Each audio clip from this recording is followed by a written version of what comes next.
આપણે બધા ગુજરાતીઓ છે ને એ એક પુસ્તક બહુ ધ્યાનથી વાંચીએ છીએ. એનું નામ છે પાસબુક.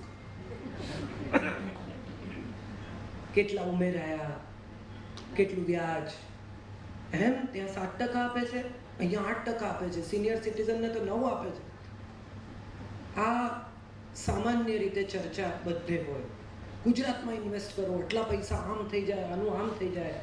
ગુજરાતીઓ જ્યાં ભેગા થાય ને ત્યાં પૈસાની વાત અચૂક કરે. અને વિશ્વમાં I have travelled almost the entire world and I have seen કે ગુજરાતીઓ વિદેશમાં જ્યાં જઈને વસ્યા છે ત્યાં એમની એક જ વાત છે. એટલે લંડન હોય તો એમ કે હું ખિસ્સામાં 200 પાઉન્ડ લઈને આવ્યો હતો, અમેરિકા હોય તો એમ કે હું $200 લઈને આવ્યો હતો. હવે આ મારું પેટ્રોલ સ્ટેશન ને આ મારું આમ ને આ મારું આમ ને 3 નોકરી કરીને મેં આમ કર્યું ને મેં આટલો સંઘર્ષ કર્યો ને મેં આટલું કર્યું ને.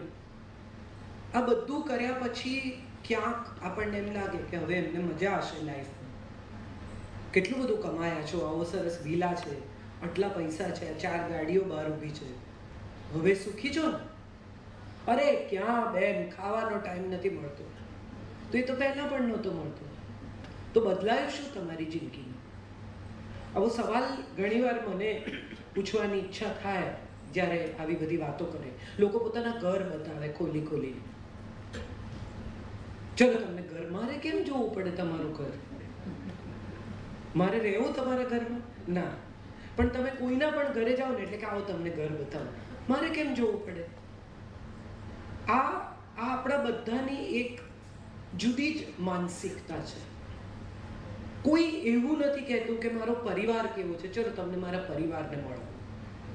Vote is a family like?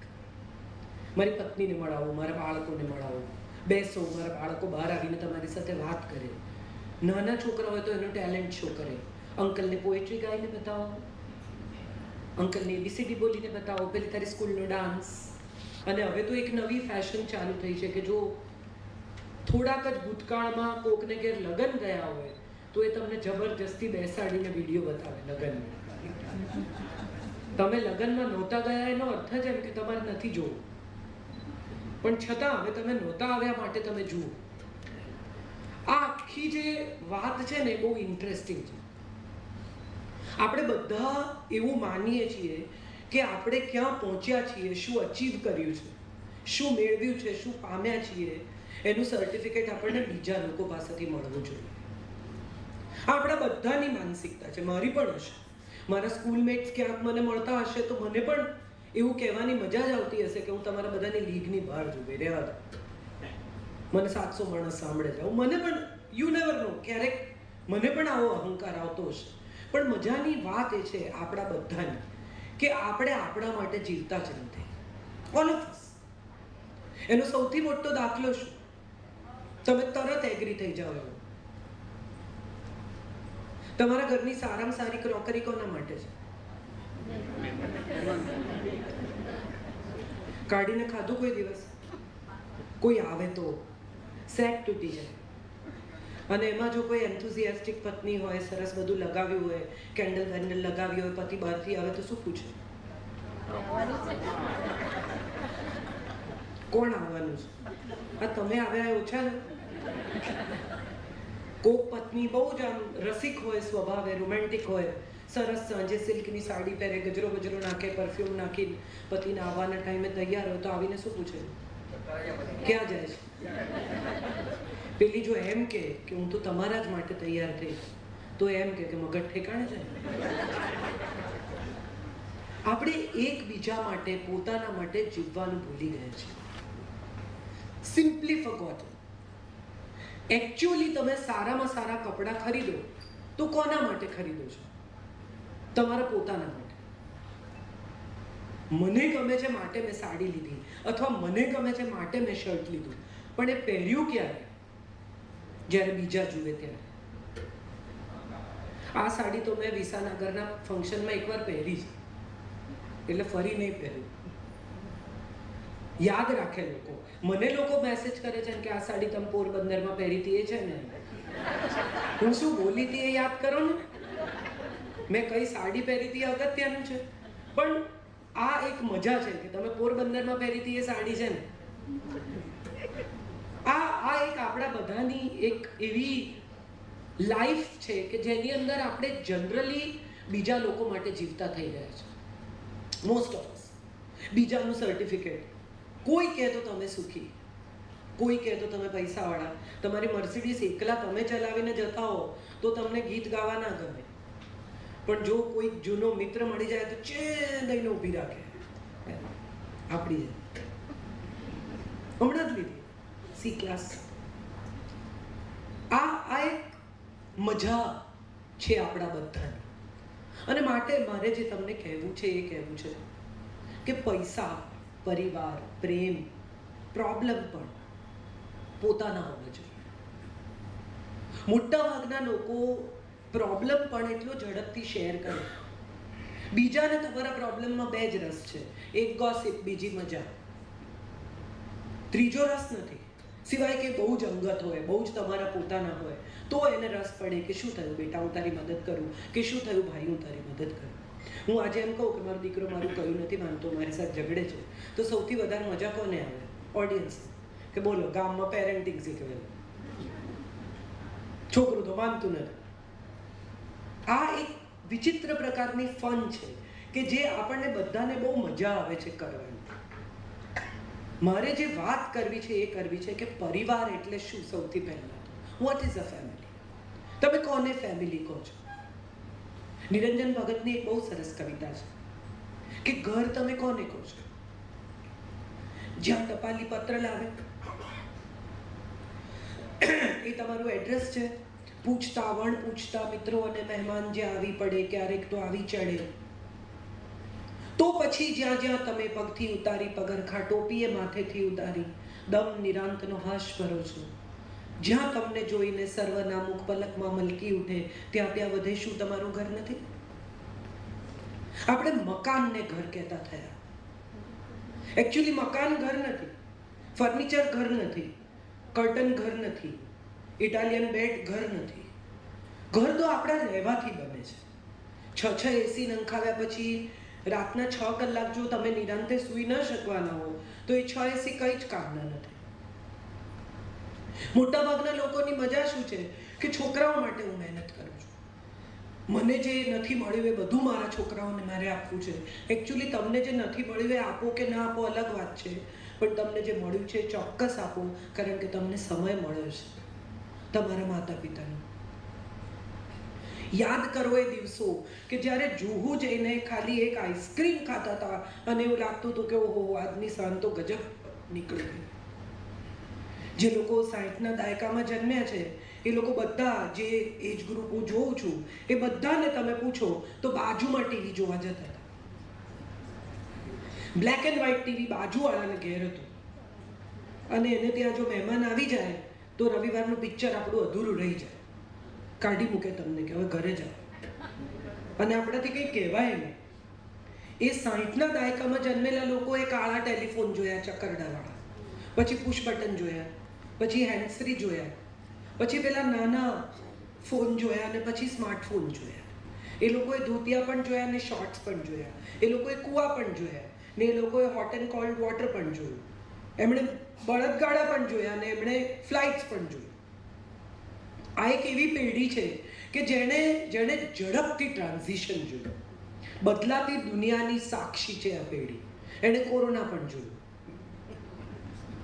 આખી દુનિયા એક જ સમયે બંધ થઈ જાય. તમે વિચાર તો કરો, એકાદ દેશ બંધ થાય, એકાદ રાજ્ય બંધ થાય, આખું જગત એક સાથે બંધ થઈ જાય. એવી ઐતિહાસિક ઘટનાના આપણે સાક્ષી બન્યા. આમ જુઓ તો મુખપટ્ટી જૈનો તો ક્યારની વાપરતા હતા, હવે બધા માસ્ક પહેરે છે. આપણા ઘરમાં કોઈ આવે તો પાણીની ડોલ પહેલા બહાર આપે, હાથ પગ ધોઈને ઘરમાં આવવાનું. એ નિયમ તો કેટલી સદીઓ પહેલા હતો. મેથી પલાળીને ખાવાની, લીમડાનો રસ પીવાનો, આવું બધું વડીલો કહેતા. ત્યારે આપણે કહેતા કે રહેવા દો, બધું એ બધું હોય નહીં. હવે બધું એ પાછું આવ્યું છે. અને એમાં મજાની વાત એ છે કે વોટ્સએપ પર જે મોકલે છે દિલથી લોકો, હળદર પીઓ ને આમ કરો ને તેમ કરો ને લીંબુ પીઓ ને પૂછડું કરો ને ઢીકણું કરો ને, અને આ બધું કર્યા પછી તમે એમને પૂછો કે તમે કર્યું કે ના ના મેં નથી કર્યું, આ તો મને કોઈએ મોકલ્યું, એટલે તમે ગિની પીક છો. તમે કરો પછી એને કહો કે આનાથી બહુ ફેર પડે જો, તો એ કરે. વોટ્સએપ ફોરવર્ડ કરવાની જે મજા છે ને, એ તો જગતમાં બીજી કોઈ ચીજમાં કોઈને આવતી નથી. સમજ્યા જાણ્યા કર્યા વગર. મારો એક મિત્ર છે, એણે દિવાળીનો મેસેજ ફોરવર્ડ કર્યો, એટલે બધા એને ફોન કર્યા કે ઓહો તમારે ઘરે બાબો આવ્યો. એટલે એણે કહ્યું કે ના ભાઈ, અમારે ઘરે બાબો નથી આવ્યો. તો કે તમારો મેસેજ વાંચો. એણે કોકનો બારોબાર મેસેજ ફોરવર્ડ કરેલો, જેમાં છેલ્લે નીચે એણે આમ સ્ટ્રાઇક માર્ક કરીને લખેલું કે ધનતેરસના દિવસે અમારે ઘરે બાબો. એણે આખો મેસેજ વાંચ્યો પણ નથી અને ફોરવર્ડ ઠોકી દીધી. અને ધડાધડ લોકો ફોન કરે કે તમારે ત્યાં બાબો આવ્યો, વેરી ગુડ, બહુ સરસ. આપણે વાંચતા પણ નથી અને ફોરવર્ડ કરી દઈએ છીએ, અને એવું માનીએ છીએ કે આપણા ફોરવર્ડના લિસ્ટમાં કેટલા લોકો છે. એ પરિવાર નથી. મને ઘણા લોકો રસ્તામાં મળે કે હું તમારી ફ્રેન્ડ છું. મને એમ થાય, હા આવી કેવી ફ્રેન્ડ જેને હું જ નથી ઓળખતી. પછી એ કે હું ફેસબુકમાં તમારી ફ્રેન્ડ છું. બહુ ઇન્ટરેસ્ટિંગ છે આ ફેસબુક. એ તમારો પરિવાર નથી. આ એક એવો ચોરો છે જ્યાં લોકો ભેગા થઈને ગોસિપ કરે છે, જેને જ્યારે જે મજા આવે ત્યારે લખીને નાસી જવાનું. નાના હતા ને કોકના ઘરનો બેલ મારીને નાસી જતા હતા ને, એવું આ ફેસબુકમાં છે. ટિંગ ટોંગ કરીને પછી ભાગી જવાનું, પછી પેલા ખોલે ત્યારે કોઈ ના હોય. આવું કોકની વોલ પર લખી આવવાનું જે મરજી પડે. આ ફેસબુક છે. કેટલા લોકો પ્રવાસ કરે છે જગતમાં, ફરવા જાય. આ દિવાળીમાં અહીંયા જવાના, ઉનાળામાં અહીંયા જવાના. સ્વિટ્ઝરલેન્ડમાં કેબલ કારમાં બેઠા હોય, પણ કરે છે ફોટા, ફેસબુક અપલોડ. સાંજ પડે એના પર કેટલી લાઇક્સ આવી, એના પર જીવન ટક્યું છે. જો ઓછી આવી કે કોણે કોણે નથી આપી એ નોંધ્યું, તો નેક્સ્ટ ટાઈમ જેને નથી આપી એનું આવી ગયું. લોકોને ડિપ્રેશન આવી જાય છે, લાઇક્સ ઓછી થાય ને, ડૉક્ટર પાસે જવું પડે છે, એવી પરિસ્થિતિ છે. તમે વિચાર કરો કે સોશિયલ મીડિયાએ આપણને કેવા ઘેર્યા છે. કોરોનાના ટાઈમમાં પહેલી વાર ખબર પડી કે ઘરના લોકો બી સારા માણસો છે, વાત કરવા જેવા છે. બાકી તો બધા લાગેલા જ હોય. પતિ પત્ની એકબીજાને વોટ્સએપ પર હેપી બર્થડે વિશ કરે, હેપી એનિવર્સરી માય ડાર્લિંગ. અરે આ રહ્યા બાજુમાં, ડાર્લિંગને અહીંયા જ વિશ કરો. એક સમય હતો, તમે વિચાર કરો, જે લોકો 60s જન્મ્યા છે એમને હું ફરી રિફર કરું છું. દિવાળીના દિવસોમાં બધું સરસ ગોઠવીએ, એના પર પેલા કપડું ઢાંકીએ, પછી લોકો વિશ કરવા આવે, સાલ મુબારક કરે, બધા નાસ્તા કરે, ખોલે, અને આપણને પણ કેટલો ઉત્સાહ. દર વખતે ખુલે ત્યારે અંદરથી થોડું આપણે પણ ખાઈએ. હવે નથી કોઈ કોઈને ઘરે જતું, નથી કોઈ કોઈને બોલાવતું.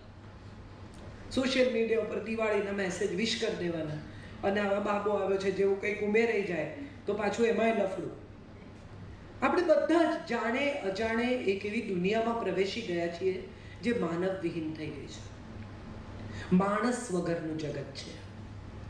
ઘણીવાર એરપોર્ટ ઉપર હું ઘણા લોકોને જોઉં, અહીંયા મુંબઈના રસ્તા ઉપર, તમને એમ થાય કે ભાઈને કંઈ થયું છે, પછી થોડી વાર રહીને ખ્યાલ આવે કે એણે બ્લૂટૂથ પહેર્યું છે કરીને વાત કરતા હોય.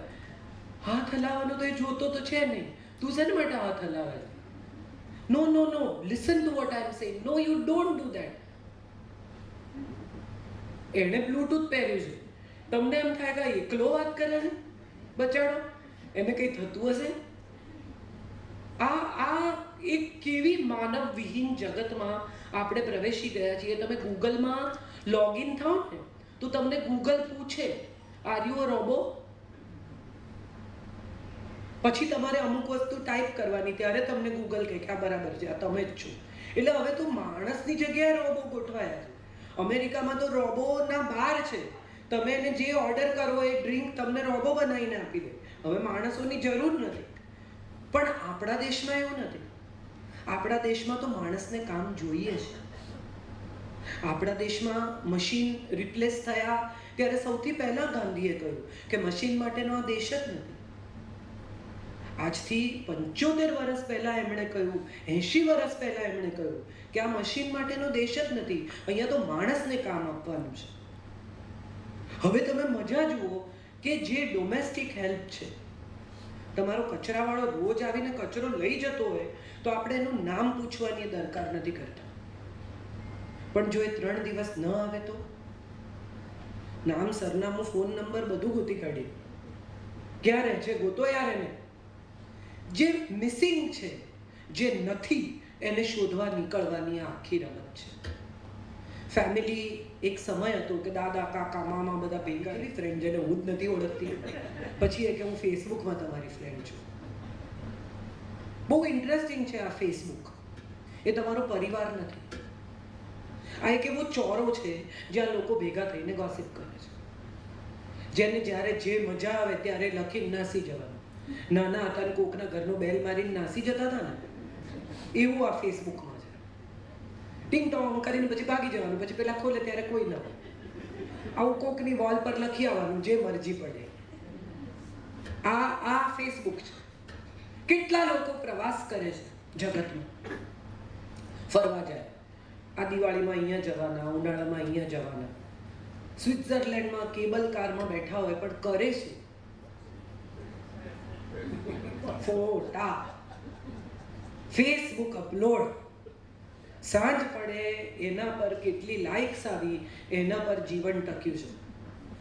જો ઓછી આવી કે કોણે કોણે નથી આપી એ નોંધ્યું, તો નેક્સ્ટ ટાઈમ જેને નથી આપી એનું આવી ગયું. લોકોને ડિપ્રેશન આવી જાય છે, લાઇક્સ ઓછી થાય ને, ડૉક્ટર પાસે જવું પડે છે, એવી પરિસ્થિતિ છે. તમે વિચાર કરો કે સોશિયલ મીડિયાએ આપણને કેવા ઘેર્યા છે.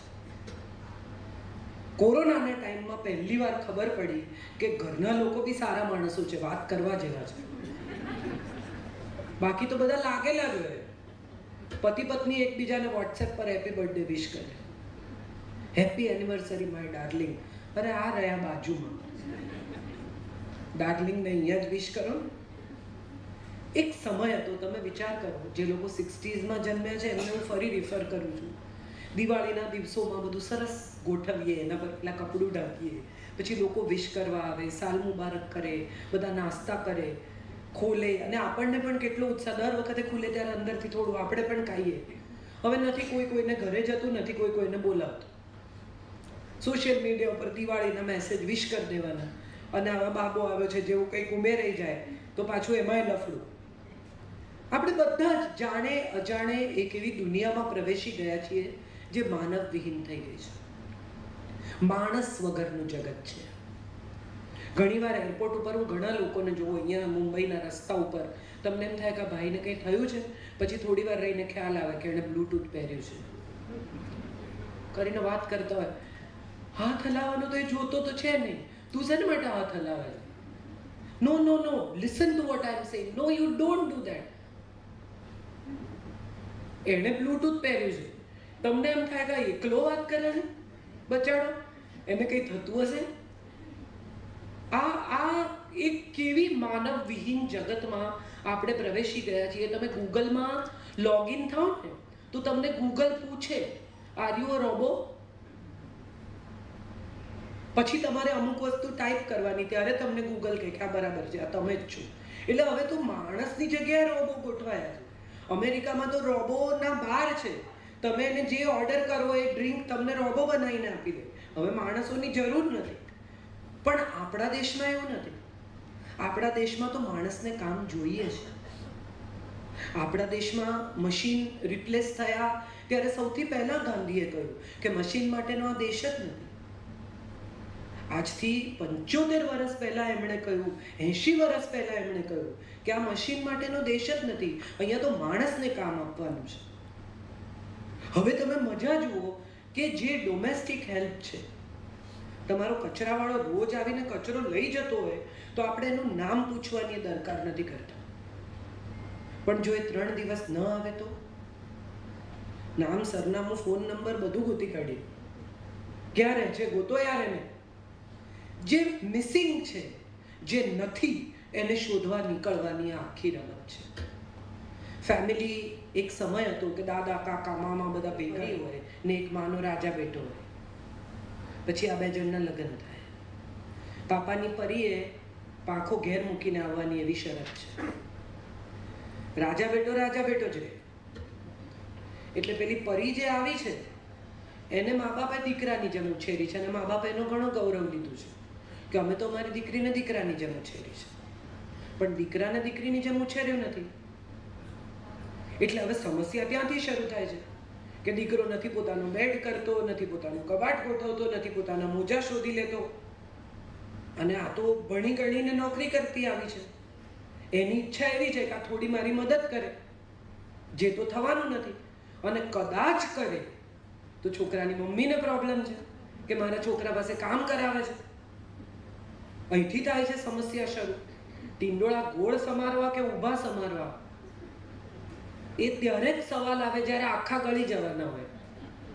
જો બંને ચાવવાના જ હોય તો ગમે એવા સમારે, શું ફરક પડે? પણ આપણે બધા આપણો કક્કો ખરો કરવામાં આપણી ક્લોઝેસ્ટ ઓફ ધી રિલેશનશિપ ગુમાવી બેસીએ છીએ.